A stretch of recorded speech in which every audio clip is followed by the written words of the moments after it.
The day I found muddy footprints across my living room carpet, I knew Karen had been in my house again. The back door was locked when I left that morning and locked when I returned, but the faint smell of her perfume, something sharp and floral that lingered like bad gossip, was unmistakable.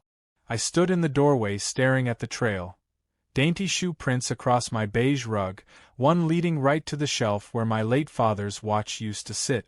The watch was gone. I didn't even bother to yell this time. The first break-in had taught me that Karen didn't respond to outrage. She fed on it. She was the kind of woman who believed the HOA was her throne and every property within it her kingdom. My home, my rules, my locks, none of that mattered to her. The first time she'd trespassed, it was to inspect my newly installed solar panels. She claimed the HOA didn't approve the glare angle, whatever that meant. She'd marched right into my backyard, clipboard in hand, and nearly tripped over my garden hose while lecturing me about property uniformity. I filed a report, changed the locks, and even installed cameras. She didn't care. She'd just gotten smarter about hiding it. That was 6 months ago. Since then, she'd left anonymous notes about my trash bins, my mailbox color, and even the way I trimmed my hedges. But breaking in again? That was a declaration of war. I called the sheriff's office, knowing exactly how it would go. The deputy sighed before I even finished explaining. "Mr. Bennett, without direct evidence of entry or theft, our hands are tied," he said, clearly remembering my last call about Karen. "You sure it wasn't a contractor or delivery person?" I told him about the missing watch, the perfume, the footprints. "Take pictures," he advised, sounding more tired than sympathetic. "Start a record. That's the best thing you can do." So I did. I photographed everything, every smudge, every grain of dirt. But I knew photos wouldn't stop her. Karen wasn't careless. She was entitled. She believed she was right. And that made her dangerous. I walked through my house imagining her moving through it, touching things, judging, probably muttering insults about my curtains or the faint creak in the floorboard. It was invasive in a way that felt worse than theft. It was a reminder that she didn't see boundaries, only opportunities to assert dominance. That night, I sat on my porch, watching her house across the cul-de-sac. Her curtains glowed with warm light, the silhouette of her perfect little life visible through the bay window. She was hosting one of her HOA wine nights again.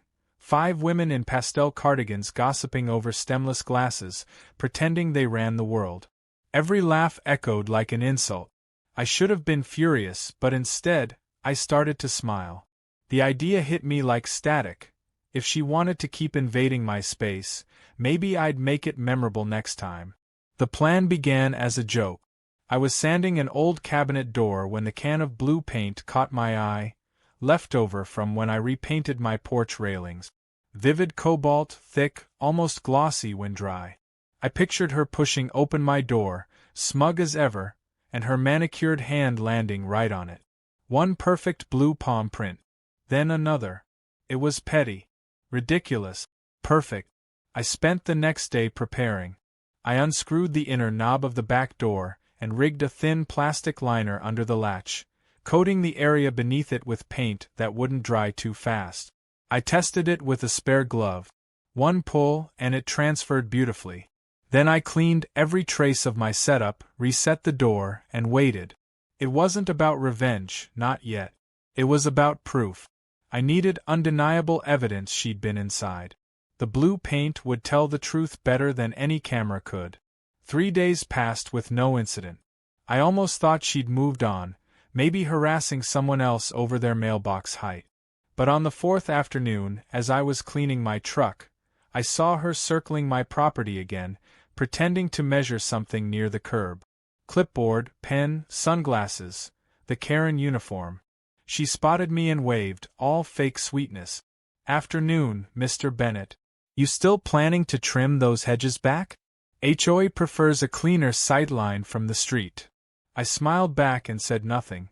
Her eyes narrowed, unsatisfied with my calmness. She thrived on reaction. I gave her none. That night, I left the porch light on and pretended to go to bed early. Around 11 p.m., I saw her shape through the curtain, moving fast, flashlight flicking off and on near my side gate. My heart pounded. There she was, predictable as ever. The gate latch clicked. I didn't move. Then the faint creak of the back door hinge carried through the quiet. 10 seconds later, a sharp metallic slam. Silence. I waited another minute, then flipped on the porch light and stepped outside. Her side door across the street was just closing. She was fast, I'll give her that. I grinned. The trap had sprung.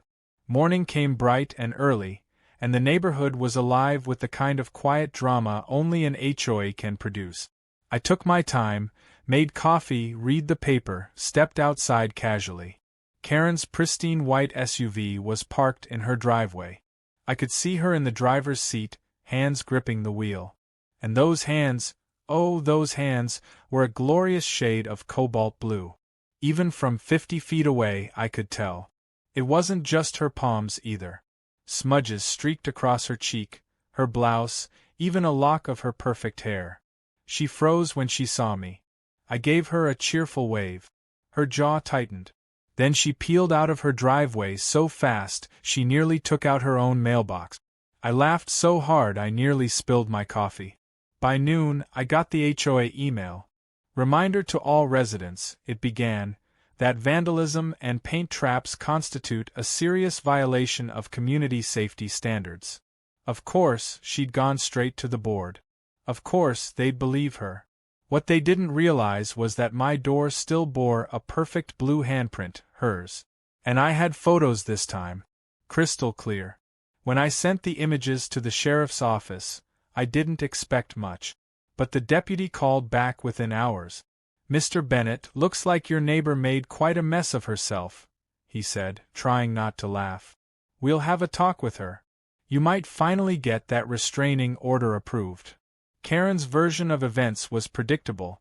I'd set a trap, intentionally caused harm, and defaced community property. But the paint was non-toxic, and the door was my property. The deputy's report called it a non-violent defensive deterrent. I called it poetic justice. Still, I knew her. She wouldn't stop there. People like Karen don't quit, they escalate. And as I rinsed the blue stains off my porch, I couldn't shake the feeling that this was only round one. The real war was about to begin, and this time, I wasn't just defending my home. I was going to expose her. Completely. I didn't see Karen for 2 days after the blue paint incident, which was strange in itself. Normally, she couldn't go 12 hours without marching across someone's lawn to complain about lawn gnomes, unapproved mulch, or non-compliant mailbox height. But this time, she vanished behind her curtains. The only sign of life was the occasional flicker of movement in her bay window. It was eerie, like the eye of a hurricane, and I knew better than to think the storm had passed. By the 3rd day, the inevitable came. A thick white envelope appeared in my mailbox with the HOA seal embossed on the flap. Inside was a 3-page notice of violation and fine, written in that clipped, bureaucratic tone that always sounded smug. According to the letter, I had willfully engaged in malicious property defacement and compromised neighborhood safety standards. It cited 3 bylaws, including one about dangerous materials. The fine? $2,000. Due in 10 business days. I laughed out loud reading it. She'd gone nuclear. But there was something clever buried in the legalese. The letter didn't accuse me of targeting her specifically. It was phrased as if the violation affected the whole community. That was Karen's specialty, turning personal vendettas into policy. It wasn't about fairness, it was about optics. If she could make me look like the reckless neighbor who endangered everyone, she'd win even if the fine didn't stick. I walked straight to the HOA office that afternoon. The office was just a converted guesthouse behind the clubhouse, with dusty blinds and motivational posters about community pride. Karen wasn't there, of course. She never handled confrontation directly. Instead, her vice president, a soft-spoken man named Greg, sat behind the desk, looking deeply uncomfortable. Mr. Bennet, he began, folding his hands nervously. You, received the notice? Oh, I received it, I said. Just one problem. I didn't break any rule. Karen broke into my house. Again. Greg sighed. Look, between you and me, I know she can be enthusiastic. But this whole thing with the paint, well, she says you set a trap. I set a deterrent, I corrected. And she triggered it because she entered my property without permission. Again. He hesitated, clearly torn. She claims she was checking on a possible code violation regarding your back door paint color. Says you never submitted a color change form. She was checking my door color at 11 p.m.? Greg gave a helpless shrug. You know how she is. I leaned forward. Then maybe you should know this. I slid my phone across the desk, showing the photo of the blue handprint on my door and the time-stamped footage from my motion camera. Karen creeping along my fence with a flashlight. Greg's expression froze. Mr. Bennet, he murmured, this could be problematic for her. That's the idea. He rubbed his temples. All right. I'll bring this up at the next board meeting. I can't promise anything, but just make sure my name's cleared before you cash any of her fines, I said, standing up. And Greg? Maybe check the locks on the clubhouse. She seems to think rules don't apply to doors. When I left, I half expected retaliation that same night. But Karen was quiet. No knocks, no notes, no sudden inspections. It was unsettling. People like her didn't retreat, they regrouped. And sure enough, the following Friday, her next move arrived neatly dressed in legal jargon. This time it wasn't a fine. It was a cease and desist order from a local attorney, someone I recognized from the HOA's Christmas party. She'd claimed defamation and emotional distress. The letter even accused me of publicly humiliating her. Apparently, word about her blue hands had gotten around. The HOA grapevine was merciless, and Karen's spotless image had taken a hit. But what really made me laugh was the last line. My client reserves the right to pursue civil damages unless an amicable resolution is reached. Translation: she wanted me to beg her to drop it. Instead, I called my lawyer friend, Dana. She was a real estate attorney who'd helped me with a zoning issue years ago. After a few minutes of reading, she chuckled. She's bluffing. This isn't an enforceable order, it's an intimidation letter. I've seen a dozen like it. You could frame it for your wall. That might clash with my door decor, I said. Dana snorted. Still, let me send her attorney a response. Nothing fancy. Just enough to remind them you have evidence of criminal trespass. That should shut her up for a while. It didn't shut her up. It made her explode. 2 mornings later, I woke to the sound of hammering. I stepped outside in my robe and found 2 HOA maintenance guys erecting a giant red, under violation review, sign at the edge of my lawn. It looked like a scarlet letter for homeowners. My neighbors peeked through curtains while pretending not to. Who ordered that? I asked. They shrugged. Board directive. President's orders. Of course. Karen had gone public. She couldn't punish me privately anymore, so she decided to humiliate me in front of the entire subdivision. I took a photo of the sign and emailed it straight to Greg. He didn't reply. By lunchtime, my phone buzzed with a text from my next-door neighbor, Tom. Dude, did you see next door? I opened the app. There it was, a post from community leader Karen. The headline, Safety Alert, Neighbor Engaging in Vandalism and Retaliation. Beneath it, a long rant accusing me of setting dangerous traps, tampering with common property, and harassing HOA leadership. The comments were a mess, half the neighborhood defending her, half laughing about the blue hand incident. Someone had even made a meme. I didn't respond. Not yet. If she wanted a public war, I'd give her one, but on my terms.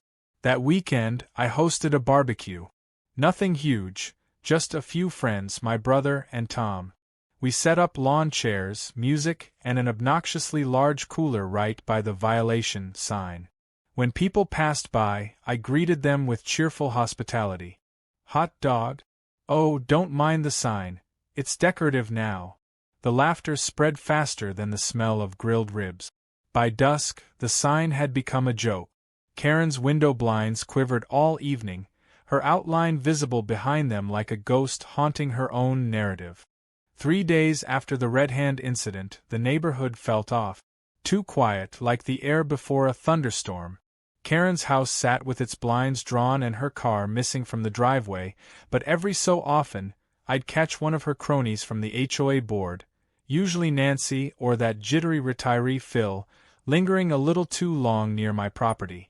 They'd pretend to walk dogs, check mail, or water plants that didn't need watering. It was surveillance in khakis. I'd become the neighborhood's public enemy #1, and they wanted proof of my unstable behavior. I kept my head down and acted normal. Mowed the lawn, waved politely, smiled at the same people whispering about me on Nextdoor. But under the calm I was collecting. Every motion-triggered alert, every time-stamped clip, every petty letter, everything Karen had ever done went into a neatly labeled folder. Because I had a feeling this wouldn't end with more paint. This was moving toward something bigger. That something arrived the following Wednesday in the form of a certified letter.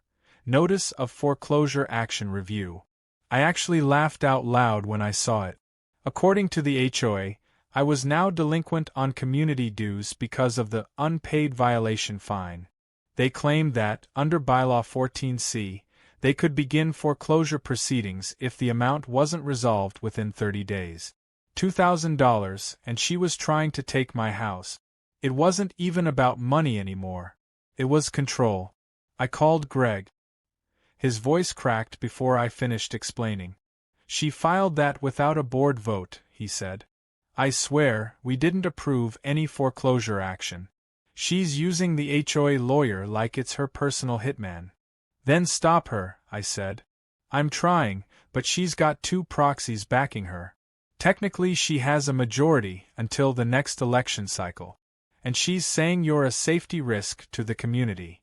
Because I own a can of paint? He hesitated. Because she says you've been monitoring residents with cameras. She claims it violates privacy ordinances. I almost dropped the phone. Those cameras are pointed at my doors. I know, he said. But she's spinning it. She's telling people you record kids playing on the street. That was when I realized Karen wasn't trying to win a legal fight, she was poisoning the well. If she couldn't take my property by force, she'd isolate me socially until the HOA could justify action. She wanted to make me a pariah. So I went nuclear, but quietly. I scheduled a neighborhood open house. Sent flyers to every mailbox. Community safety demo, free barbecue, Saturday noon. I wrote it in that cheerful HOA tone everyone trusted. When Saturday came, more than 20 people showed up. Families, retirees, even Greg. I spent the first 20 minutes showing how my new home security system worked, how it protected against trespassers, how footage was encrypted and private. I even handed out privacy disclosure pamphlet. Then, casually, I played a short clip for demonstration purposes. The video showed a woman, hood up, flashlight in hand, sneaking into my yard at night. Her face wasn't visible, but the red-stained fingers were. The murmurs started immediately. Everyone knew whose hands those were. I didn't have to say a word. Karen showed up halfway through, of course, late enough to make an entrance. She wore oversized sunglasses and that same brittle smile she reserved for damage control. Well, this looks interesting, she said, loud enough for everyone to hear. Promoting neighborhood paranoia now, are we? I smiled back. Just showing how we can all stay safe, even from uninvited visitors. Her jaw clenched. Careful, Mr. Bennett. You're spreading misinformation. About break-ins?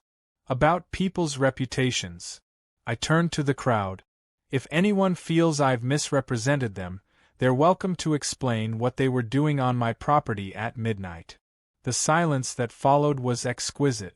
Karen's lips twitched, and for a heartbeat I saw it, the panic beneath her veneer. Then she spun on her heel and stormed off, muttering something about legal consequences. The rest of the barbecue turned into a neighborhood gossip bonanza. By sunset, half the block had seen the clip. The next morning, I found something new taped to my front door, an official-looking notice printed on HOA letterhead. Effective immediately, all exterior modifications and gatherings on your property require prior board approval. Signed, of course, by President Karen Blackwell. I sent the notice straight to Greg. His reply came minutes later. Ignore it. She doesn't have unilateral authority for that. Also, heads up, she called an emergency board meeting tonight. Probably about you. That was my cue. At 7:30 sharp, I walked into the clubhouse meeting room with my phone recording in my pocket. The board sat behind a folding table, 3 people looking like they wished they were anywhere else. Karen sat at the center, papers fanned out like a queen's hand of cards. "Mr. Bennett," she said, her voice sugar-coated with venom, "you've created significant disruption in our community." "I'm sure," I said. "Before we continue, I'd like to submit some evidence for the minutes." Her eyes flicked to Greg, who nodded awkwardly. I set a flash drive on the table. Contains footage of Ms. Blackwell entering my property without consent on 2 separate occasions, as well as photographic evidence of vandalism and harassment.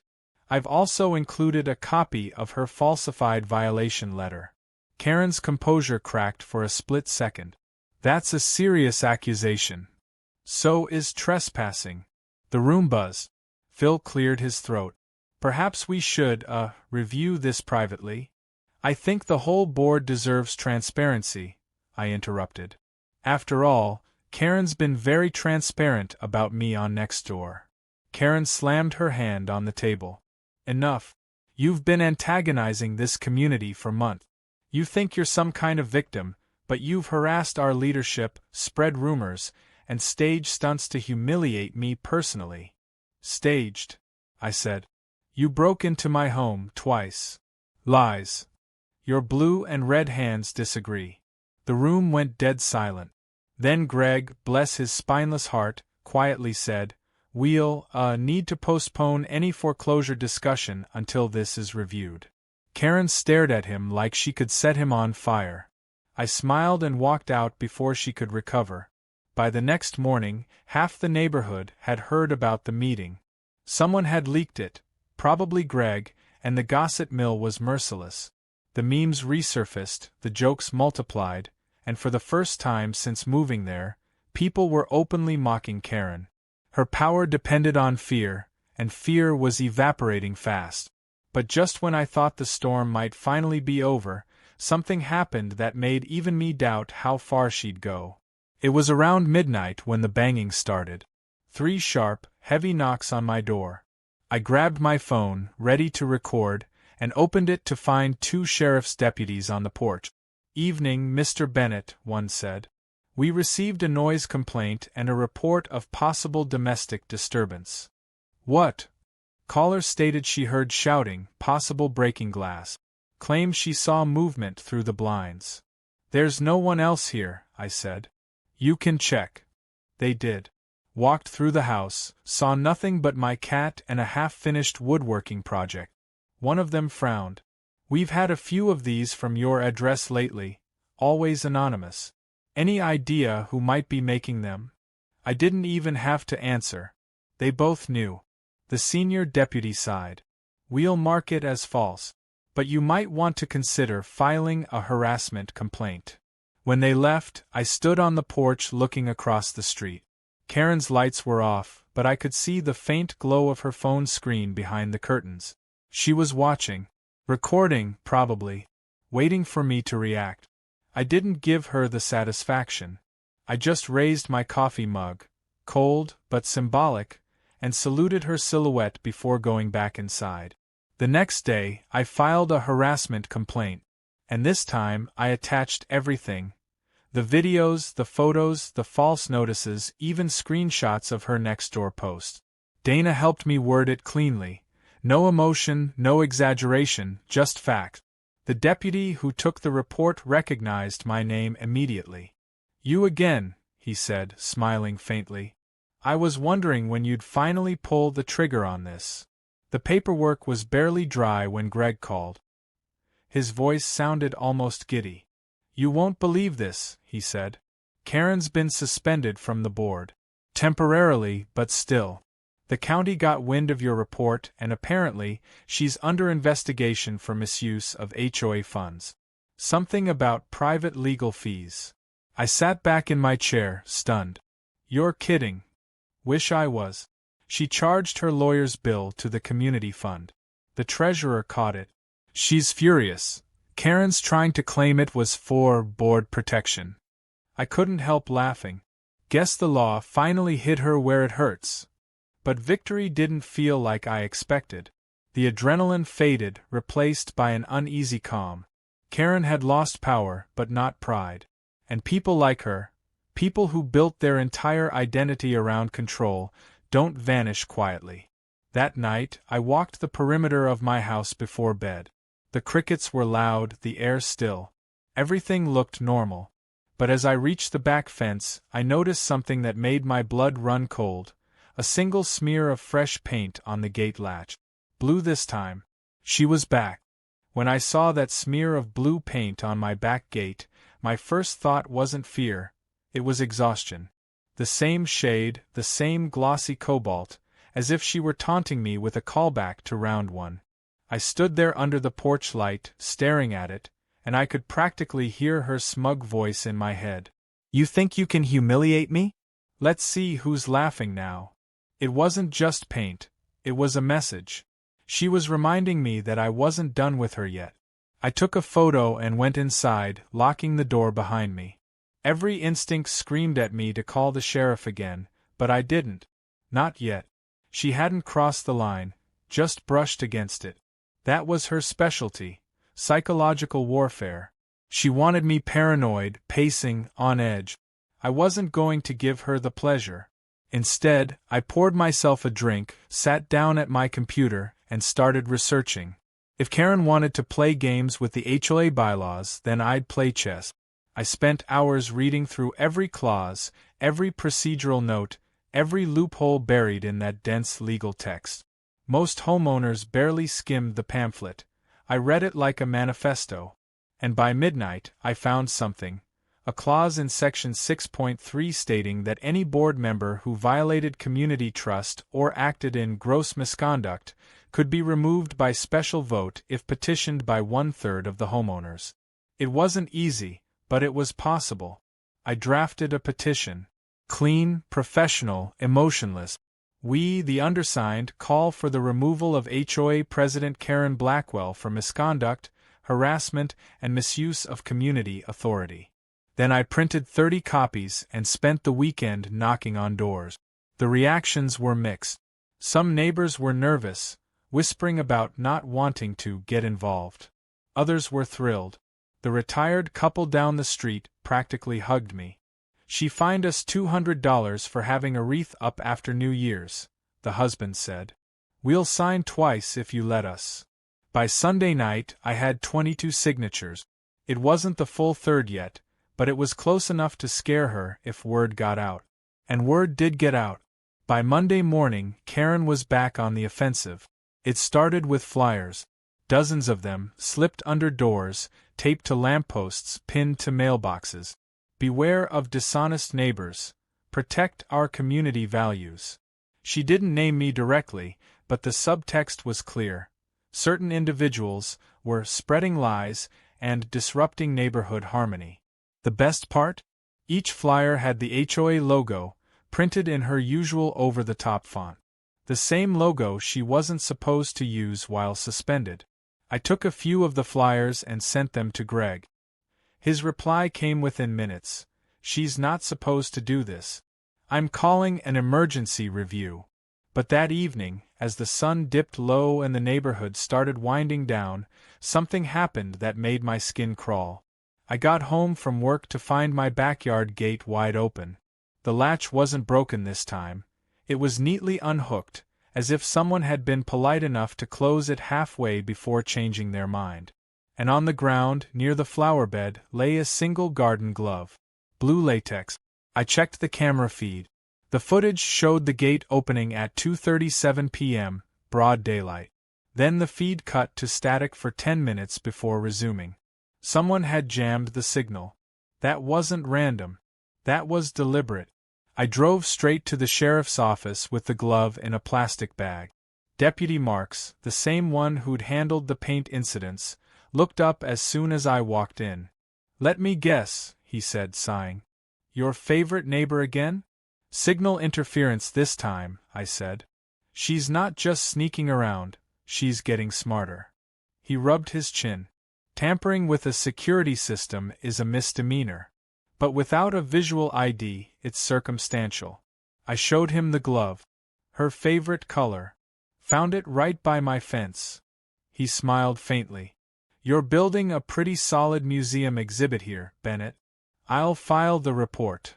As I left the station, I spotted Karen's SUV parked across the street from the post office. She was sitting inside, pretending to scroll on her phone. When our eyes met, she smiled. A slow, deliberate, confident smile. Then she lifted her hand and waved with exaggerated cheer, the same hand that had once been covered in blue paint. That night I didn't sleep.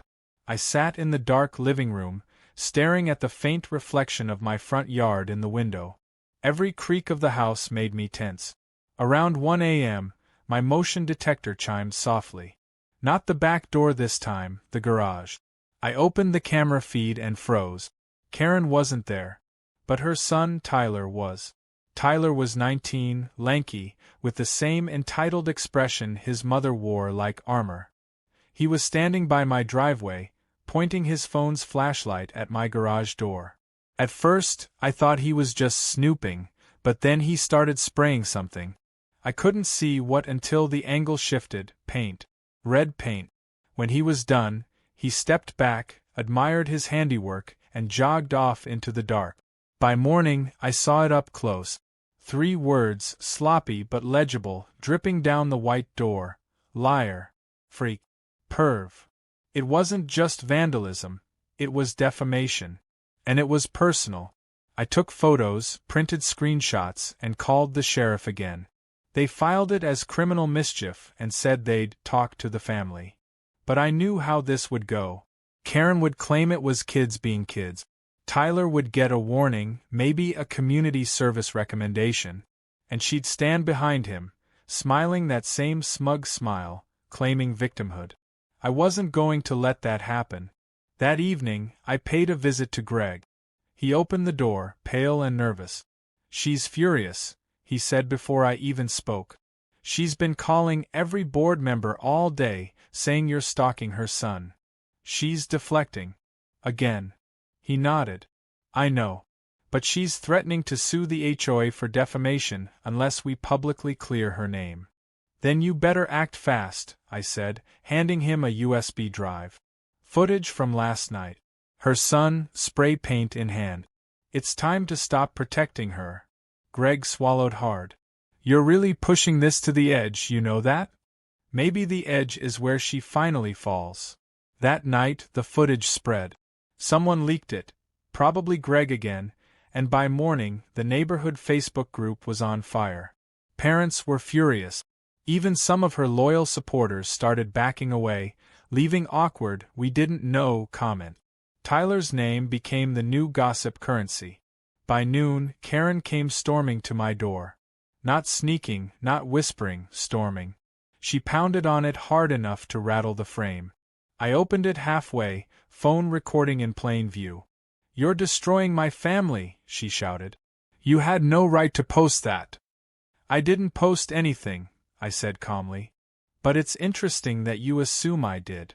You humiliated my son. Your son committed vandalism. There's a difference." Her eyes burned with tears and fury. "You don't understand. He's been under pressure, the rumors, the bullying." I raised an eyebrow. "You mean the consequences?" She stepped closer, voice trembling with venom. "You think this is funny? You think you've won? I made this community what it is. I built it. And if you think you can tear it down over some paint—" "I don't have to tear it down," I interrupted. "You're doing that yourself." For a long second she said nothing. Then she did something unexpected, she laughed. Softly at first, then louder, until it sounded almost unhinged. You really think the board will side with you forever? You really think people won't get tired of your crusade? I think people are tired of you, I said. Her laughter stopped cold. Careful, Bennett. You might just push me too far. Then she turned and walked away, her heels clicking like a countdown. That night, the power went out. Not just mine, the entire block. A transformer failure, supposedly. But when I stepped outside with a flashlight, I noticed something that made my stomach drop. The utility box at the corner. Its cover was missing. And beside it, lying in the grass, was another blue glove. This wasn't just harassment anymore. It was sabotage. I stood there under the dead streetlight, gripping the flashlight tight. The neighborhood was pitch black, eerily silent except for the occasional bark in the distance. I knew what was coming. She wasn't going to stop until one of us broke. So I made a decision. I wasn't waiting for her next move. The next morning, I'd file for a restraining order and a civil harassment suit. Enough evidence, enough witnesses. She couldn't wriggle out of it this time. But as I turned to go back inside, something caught my eye through the darkness.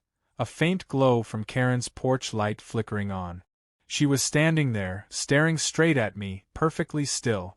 Even from that distance, I could see the smudge of blue on her wrist, faint but unmistakable. And she smiled again. The morning after the blackout, I woke to the sound of a generator humming faintly outside. Not mine, Karen's. She'd set it up on her driveway, bright orange and obnoxiously loud, rattling against the quiet of dawn like a taunt. Every few minutes, it coughed and sputtered, sending a puff of exhaust straight toward my porch. I stood at my window sipping coffee, staring at that machine and thinking, she's escalating in daylight now. Within an hour, my phone buzzed. It was Greg. Hey, he said, his voice low and shaky. You should know, the board voted this morning. Karen's officially removed as HOA president. I froze. Removed? For good. Unanimous. The treasurer and vice president both filed misconduct claims. Between the vandalism incident and her misuse of HOA funds, the county recommended full removal. She's barred from holding any HOA office for 3 years. For the first time in months, I felt real relief. Greg, that's incredible. He sighed. Yeah, but brace yourself. She's not taking it well. She's threatening lawsuits, saying she's being targeted by a smear campaign. I think she's spiraling. Spiraling was an understatement. By noon, she'd set up a folding table at the edge of her driveway with a handmade sign reading Community Justice Desk. She sat there in a patio chair, clipboard in hand, like she was still the president of something. Neighbors walked by pretending not to see her. Some even crossed the street. But I couldn't look away. She caught my eye eventually and called out, "Hope you're enjoying your little victory, Bennett." I didn't answer. "Don't get too comfortable," she shouted, her voice cracking. "I'm filing a civil suit. You and your little cameras will be in court before summer's over." I shut my door, but not before I saw the tremor in her hand. Rage or fear, it didn't matter. Either way, she was unraveling. I spent that afternoon cleaning my garage, partly to calm myself, partly because I needed something to do besides watch her. Every scrape of the broom echoed in the silence. I almost didn't notice the envelope slid under my door until I stepped on it. No stamp, no label, just my name in her handwriting, those perfect, looping letters I'd seen on too many violation notices. Inside was a single sheet of paper. "You took everything from me. Don't think I won't take it back." That night, I filed for the restraining order. Dana helped me finalize the paperwork, and the judge approved an emergency temporary order pending the full hearing. A deputy delivered it the next day. For a few blissful days, it worked. Karen vanished. No generator noise, no flyers, no late-night prowling. I started to relax again. Too much, maybe. I even let my guard down enough to have my brother Mark over for dinner. He was ex-military, practical to a fault, and he didn't believe half the stories I told him about Karen. "You're telling me this woman's broken in twice, smeared paint on your door, and sabotaged your power?" he said between bites of steak. "Man, that sounds like a low-budget thriller." "She's creative," I said. "Crazy, you mean?" He leaned back in his chair. "Look, you've got your order now. If she so much as breathes in your direction, she's done. You can't fix people like that. Just outlast her." I wanted to believe that. But that night, around 2 a.m., my phone buzzed with a motion alert. My heart dropped. I opened the camera feed. Nothing. Just static. Then, faintly, the sound of something dripping. I got up, grabbed a flashlight, and crept to the kitchen.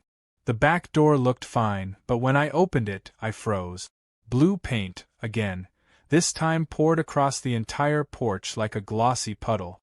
It glistened under the moonlight, thick and uneven, with streaks leading toward the fence. I followed the trail cautiously, beam flickering across the grass. It ended at the gate. On it hung another note taped to the latch. "You started this." That was it. I wasn't waiting for her next move. The sheriff's deputies arrived 15 minutes later. One of them, a young guy with weary eyes, sighed when he saw the mess. "Same neighbor. Same color, same message," I said. He nodded. "All right, we'll document everything. The restraining order gives us cause to bring her in for questioning." They crossed the street to her house, flashlights slicing through the dark. I waited by the porch, listening. After a few minutes, one deputy radioed back. No answer. "Lights are off. Car's gone." She'd vanished again. By morning, the paint had hardened into an ugly crust that took hours to scrape off. While I worked, neighbors stopped by one, asking questions, offering sympathy, pretending they hadn't been gossiping about me for months.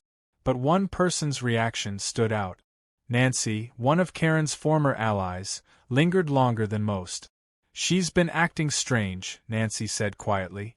"I saw her outside the grocery store 2 nights ago, yelling at someone who wasn't even there. She looked awful." "Maybe she realized she's not invincible anymore," I said. Nancy hesitated. "She's not right, Mr. Bennett. I think she's unraveling. Be careful." That evening, I drove out to the county courthouse to finalize the permanent restraining order. Karen didn't show. Her lawyer claimed she was dealing with a family emergency. The judge didn't buy it. The order was granted for 12 months, no contact, no proximity within 200 feet. I should have felt relief again. Instead, I felt uneasy. The kind of quiet that comes before something breaks. And I was right. 2 nights later, a crash woke me from a dead sleep. Not a knock, not footsteps. A full-blown crash, glass shattering somewhere in the house. I jumped out of bed, grabbed my phone, and hit record before I even turned the lights on. The sound came from the living room. When I got there, my front window was shattered, shards glittering across the floor. And lying in the middle of it all was a brick, wrapped in a towel. Inside the towel, another note. "You can't hide behind the law forever." That was it. The final straw. I called 911. Within 10 minutes, red and blue lights flooded the street. Deputies swarmed my porch, taking photos, asking questions, cataloging evidence. This time, they didn't hesitate. "We've got a warrant out for her arrest," one said. "Harassment, violation of restraining order, property damage. Do you think she'll run?" I asked. He shook his head. "People like her? They don't run. They wait to be seen." He was right. Around 6 a.m., a patrol car found her SUV parked behind the old community park near the lake. When they approached, she was sitting inside, engine off, just staring at the water. When they asked her to step out, she didn't resist. She just said, "He made me do it." They brought her in without a fight. The neighborhood went silent that morning. No one waved. No one spoke. For the first time, Karen's house looked normal. No curtains twitching, no blinds half open, no HOA flags fluttering proudly. Just a dark, empty shell. A week later, Greg called again. "She's in a diversion program," he said. Mental health evaluation, community service, probation. No jail time unless she violates again. I didn't know whether to be angry or relieved. On one hand, justice of a sort had been served. On the other, she'd done everything short of setting my house on fire, and now she'd get therapy and gardening duty. Still, the quiet felt good. For a while. I spent that month fixing what she'd broken, repainting the door, replacing the window, replanting the flower beds she trampled. Neighbors started waving again. Even Tom brought over a six-pack joking, "Guess you finally exorcised the HOA demon." I laughed, but a part of me didn't believe it. Because even though she was gone, the damage lingered. Every creak, every motion alert, still made me tense. Then, one night, I got a text from an unknown number. Just one photo. My house, taken from across the street. Under it, 3 words. "Nice paint job." I stared at it for a long time, the same icy knot twisting in my stomach. When I stepped outside, the street was empty. No lights, no sounds, just the faint hum of the street lamp overhead. But on my mailbox, someone had smeared a small streak of blue. The blue smear on my mailbox looked almost deliberate, like a signature. Thick, slow strokes, paint still tacky, the color too familiar to mistake. I ran my thumb across it, half hoping it was just a prank from some bored teenager. But when I lifted my hand, that same cobalt tint gleamed under the porch light. It wasn't random. It was her. Again. I didn't sleep that night. I sat in the living room with the blinds open, phone on the coffee table, security feed glowing faintly on the TV. Every sound, the ticking clock, the hum of the refrigerator, felt amplified. I'd thought it was over. I wanted it to be over. But people like Karen didn't fade quietly. They lingered like a stain you couldn't scrub out. By morning, I drove to the sheriff's office, exhaustion heavy in my bones. Deputy Marks met me in the lobby, coffee in one hand, paperwork in the other. When he saw me, he didn't even look surprised. "Let me guess, blue paint again?" "Mailbox this time," I said, holding up my phone with the photo. He squinted at the image. "Could be old paint, could be anything. You sure she's the one behind it?" I hesitated. "It's her pattern. She uses it like a calling card." He sighed. "Look, the restraining order's still active. If she's even driving past your property, that's a violation. But we'll need footage or witnesses to make it stick. You got anything?" "Not this time," I admitted. "Then set up another camera. Hidden one, maybe. If she's testing the line again, she'll slip." I nodded. "You really think she's back?" Marks looked tired. "Some people don't know how to stop being the main character." That line stuck with me all day. Karen had always needed to be seen. The savior, the enforcer, the victim, whatever role kept the spotlight fixed on her. Losing the HOA presidency stripped her identity bare. Maybe that's why she couldn't let go. I installed 2 new cameras that afternoon, one under the mailbox, one aimed at the fence gate. Then I did something I never thought I'd do. I called Nancy. She answered on the second ring, her voice cautious. "Mr. Bennett?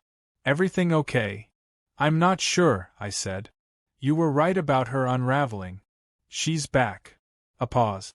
"I thought she was under supervision. She's supposed to be doing community service with the county. She's got time for night strolls apparently." Nancy exhaled slowly.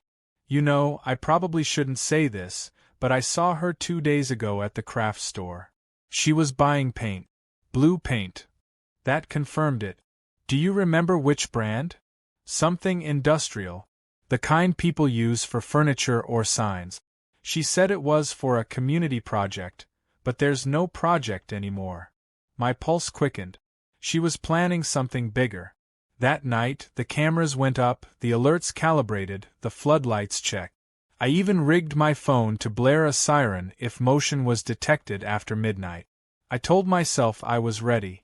At 1:47 a.m., the siren screamed. I jolted awake, grabbed the phone, and opened the live feed. At first, all I saw was motion blur, a flicker of movement near the mailbox. Then the figure came into focus. Karen. hooded, crouched low, gloved hands gripping a paint can. She wasn't just smearing this time, she was writing something. I hit record. By the time I slipped on my shoes and stepped outside, she was gone. But her work wasn't subtle.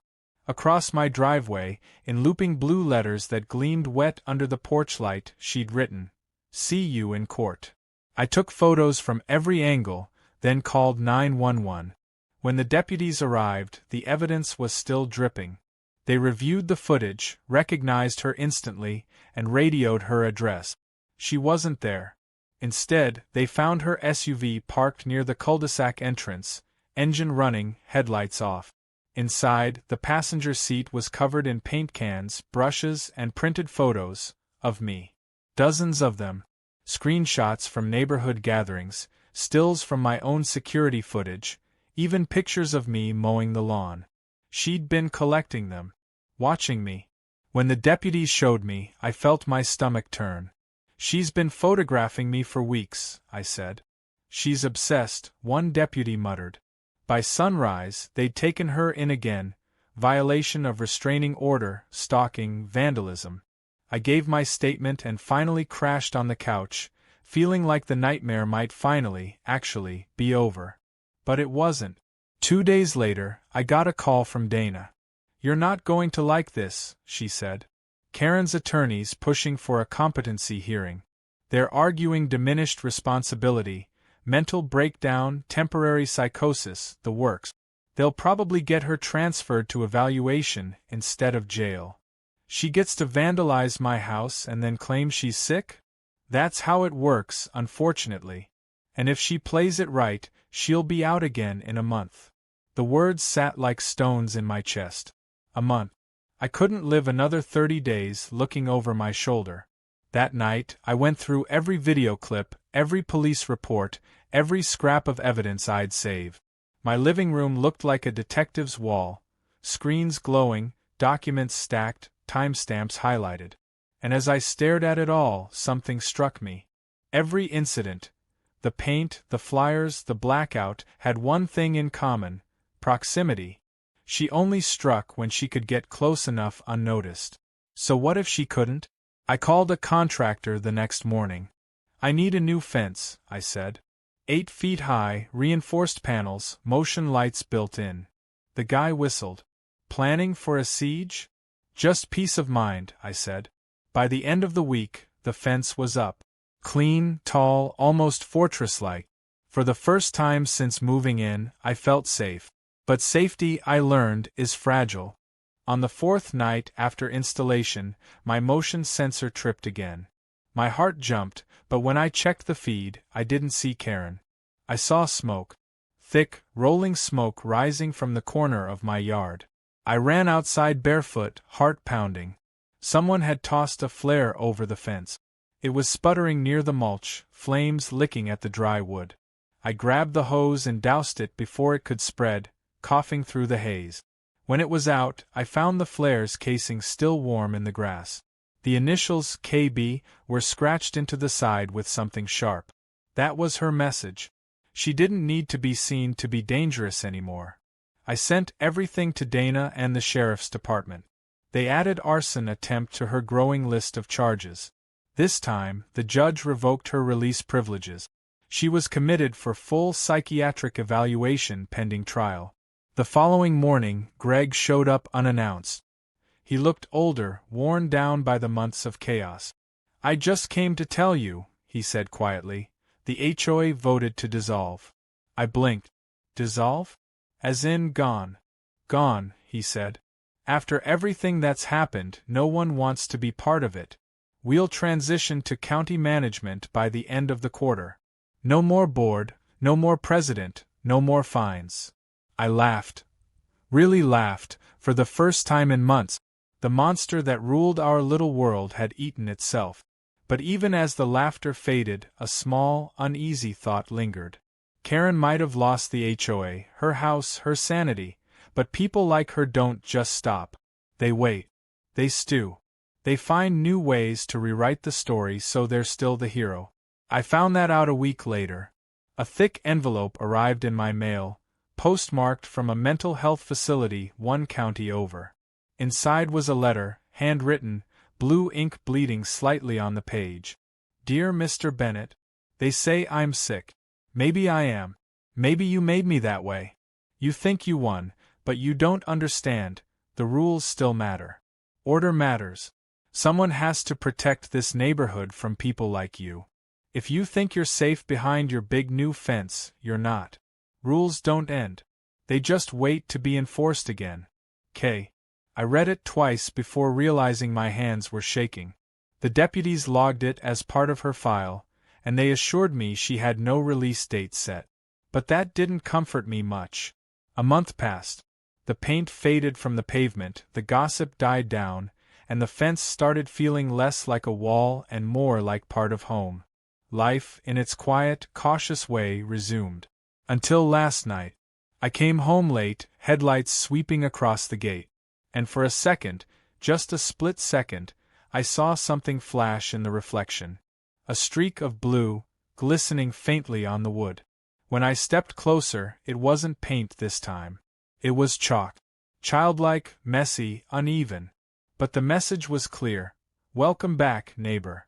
When I saw the chalk writing, welcome back, neighbor, my first reaction wasn't fear. It was disbelief. I stood there in the dark, my headlights illuminating the words, that soft blue powder glowing against the grain of my wooden gate like a ghost of all the chaos she'd left behind. The message looked almost playful, as if a child had written it during recess. But I knew better. There were no kids around here who played with sidewalk chalk at night. This wasn't innocence, it was intent. I walked the perimeter with my flashlight, checking the fence, the driveway, the porch. Nothing else seemed disturbed. No footprints, no fresh tire tracks. Just that single phrase. I took pictures, of course, then swept the chalk away with my palm until all that remained was the faintest hint of blue dust. Still, my hand trembled as I locked the gate behind me. I didn't sleep. Again. Instead, I sat at the kitchen table scrolling through every update I could find on her. The county records still showed her confined for psychiatric evaluation, no release posted. I double-checked the sheriff's system, the court site, even local news archives. Nothing. She was supposed to be locked away. Which meant either someone had written it for her, or someone had helped her. By sunrise, I called Dana. She answered on the first ring. You sound like you've seen a ghost, she said. Maybe I have, I muttered, sending her the photo. There was a pause as she examined it. That looks recent. It was last night. You're sure it's her? Unless one of my neighbors decided to troll me with her signature shade of blue, yeah. She exhaled sharply. Okay.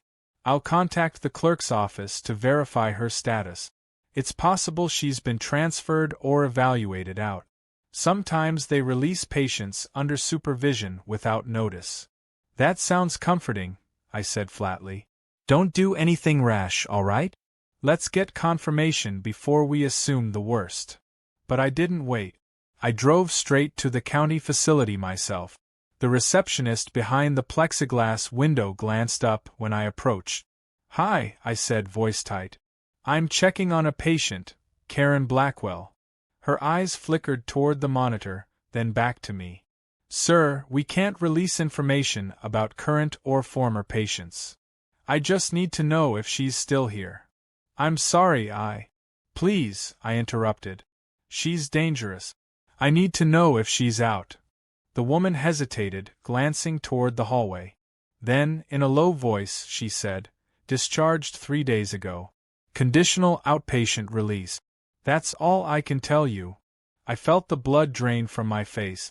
She's out. Court approved. Mandatory therapy, restricted movement. She's supposed to check in twice a week. I left before she could finish. The drive home felt endless. Every streetlight looked sinister, every passing car suspicious. I couldn't believe it. After everything, the break-ins, the vandalism, the fire, she was free. Free to start over. Free to come back. And apparently she already had. When I turned onto my street, I noticed it immediately, her SUV. parked 2 houses down, gleaming under the morning sun like nothing had happened. Same license plate. Same cracked mirror I remembered from the night she'd rammed her own mailbox in anger. My chest tightened. I pulled into my driveway, forcing myself to stay calm. I wasn't going to engage. Not again. I went inside, closed every curtain, and called the sheriff's office. "Yes, this is Ethan Bennett," I said when the dispatcher picked up. "I have an active restraining order against a woman named Karen Blackwell. She's been released and is currently back on my street." They promised to send a deputy. It took 40 minutes. By the time the patrol car arrived, the SUV was gone. The deputy, a different one this time, young, polite, and probably too new for this madness, took notes anyway. "You say she left a message in chalk?" "She's done worse." He looked around. "Any cameras still running?" "Yes, every angle." "Good. Keep them rolling. If she violates the order again, call us immediately. We'll document everything." "But, sir." "What?" He hesitated. "You might want to stay somewhere else for a while." I didn't argue. That night, I packed a small bag and drove to my brother Mark's place 20 minutes away. He raised an eyebrow when he saw me at the door. "You look like hell," he said. "Karen's back," I told him. His face darkened. "I thought she was institutionalized." "So did I." He poured me a drink, the unspoken "you can crash here" hanging between us. For the first time in months, I slept through the night, or tried to. Because at 3:14 a.m., my phone pinged. Motion alert. I unlocked it and froze. The footage showed my house, my gate, and in front of it, Karen. Standing still, almost statuesque. No paint cans this time. No vandalism. Just her, staring into the camera for a solid 30 seconds before stepping out of frame. I called 911 before the video even ended. By morning, the deputies had confirmed it. She'd been picked up near the neighborhood entrance, sitting on the curb, hands in her lap. When they questioned her, she said she wasn't violating anything because she hadn't crossed the property line. They couldn't arrest her. The deputy called it a gray area. I called it a nightmare.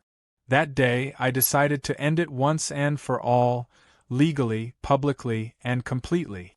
If she wanted to keep bending lines, I'd make those lines impossible to ignore.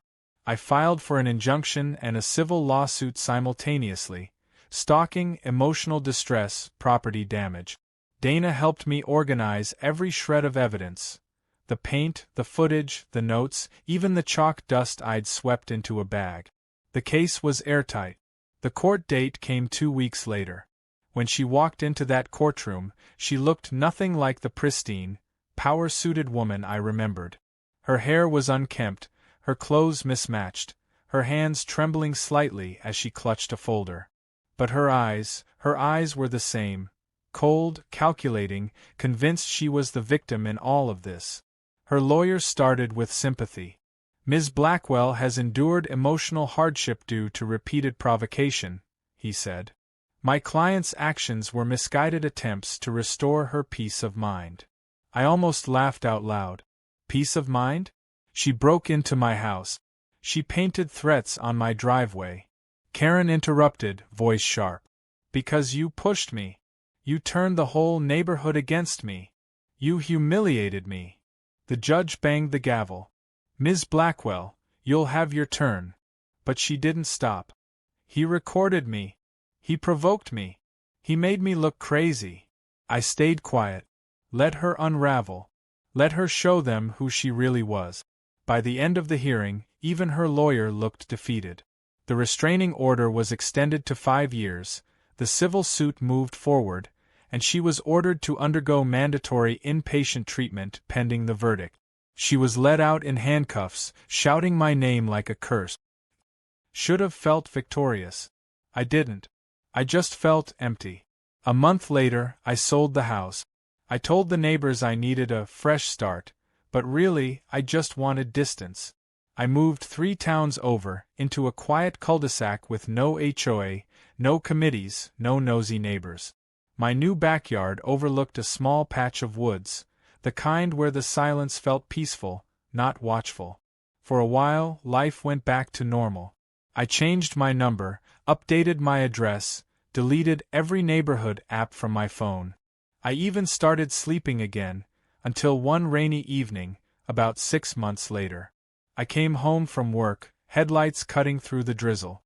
As I pulled into the driveway, something caught my eye. A small, square envelope taped to my mailbox. No name, no return address. Just a smudge of blue on the corner. I sat there for a long time, engine running, rain tapping against the windshield. Finally, I stepped out, peeled the envelope free, and opened it under the porch light. Inside was a single photograph, my old house, my old driveway.